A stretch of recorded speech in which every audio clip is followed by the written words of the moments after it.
I was at first as outraged as everybody else by the Pope's opening remarks as soon as he landed in Edinburgh, blaming atheists for the atrocities of Hitler and the others of the 20th century.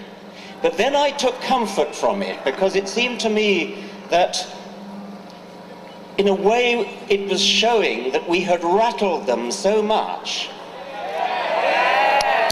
that he was forced to the ignominious expedient of attacking us so as to divert attention from the real crimes that had been committed in the name of the Catholic Church. I can just imagine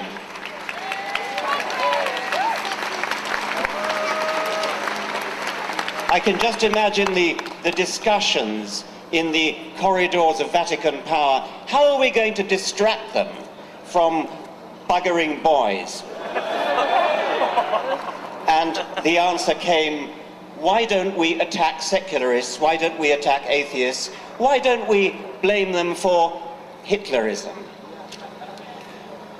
Adolf Hitler, was a Roman Catholic. He was baptized, he never renounced his baptism. The figure of 5 million British Catholics is presumably obtained from baptismal figures. I don't believe a word of it. I don't believe there are 5 or 6 million British Catholics. There may be 5 or 6 million who have been baptized, but if the Church wants to claim them as Catholics, then they have to claim Hitler as a Catholic.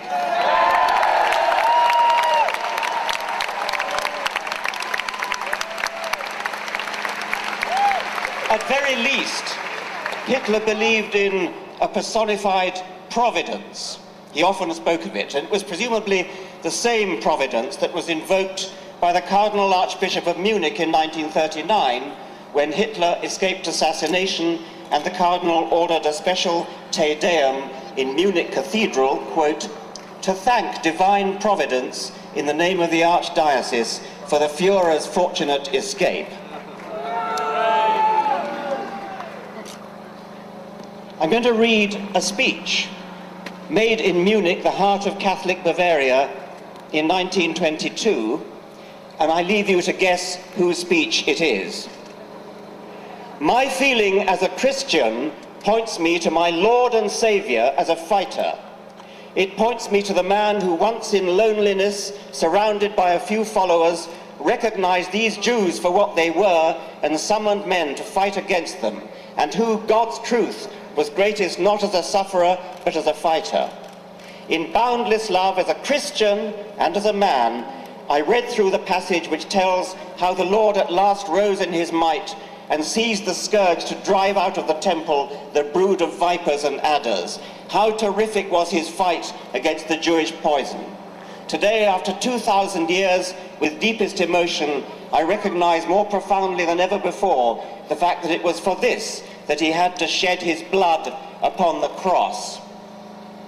That was one of numerous speeches by Adolf Hitler, passages in Mein Kampf, where Adolf Hitler invoked his own Roman Catholic Christianity.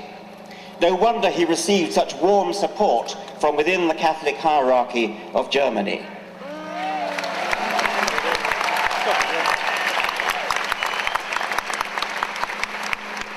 Even if Hitler had been an atheist, as Stalin more surely was, how dare Ratzinger suggest that atheism has any connection whatsoever with their horrific deeds?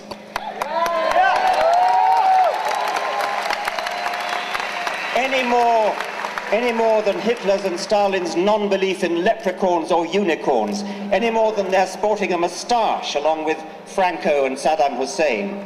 There is no logical pathway from atheism to wickedness, unless, that is, unless you are steeped in the vile obscenity at the heart of Catholic theology. I refer to the doctrine of original sin. These people believe, and they teach this to tiny children, at the same time as they teach them the terrifying falsehood of hell, that every baby is born in sin.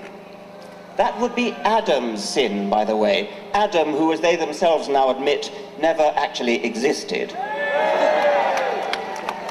Original sin means that from the moment we are born, we are wicked, corrupt, damned, unless we believe in their God, or unless we fall for the carrot of heaven and the stick of hell. That, ladies and gentlemen, is the disgusting theory that leads them to presume that it was godlessness that made Hitler and Stalin the monsters that they were. We are all monsters unless redeemed by Jesus. What a revolting, depraved, inhuman theory to base your life on. That's the theory of benefit.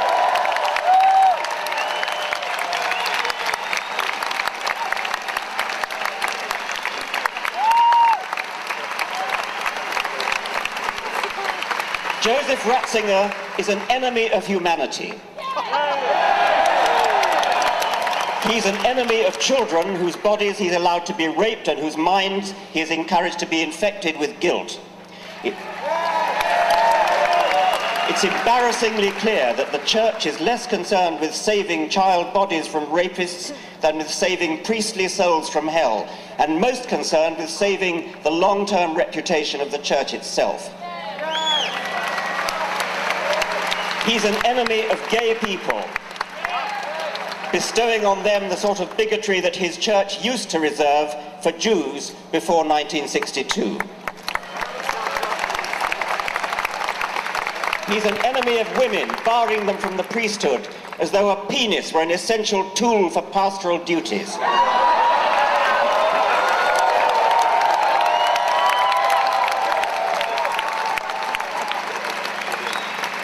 He's an enemy of truth, promoting barefaced lies about condoms not protecting against AIDS, especially in Africa.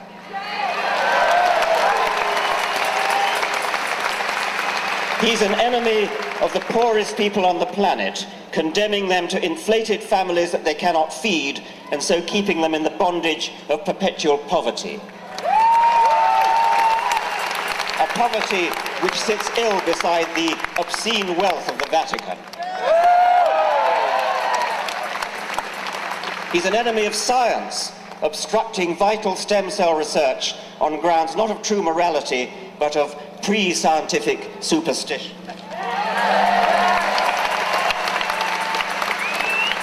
Ratzinger is even an enemy, he's even an enemy of the Queen's own church, arrogantly dissing Anglican orders as, quote, absolutely null and utterly void, while at the same time shamelessly trying to poach Anglican vicars to shore up his own pitifully declining priesthood.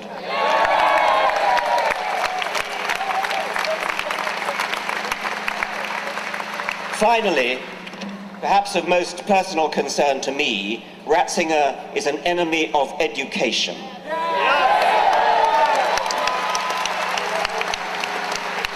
Quite apart from the lifelong psychological damage caused by the guilt and fear that have made Catholic education infamous throughout the world, he and his church foster the educationally pernicious doctrine that evidence is a less reliable basis for belief than faith, tradition, revelation, and authority. His authority. Thank you very much, Richard Dawkins.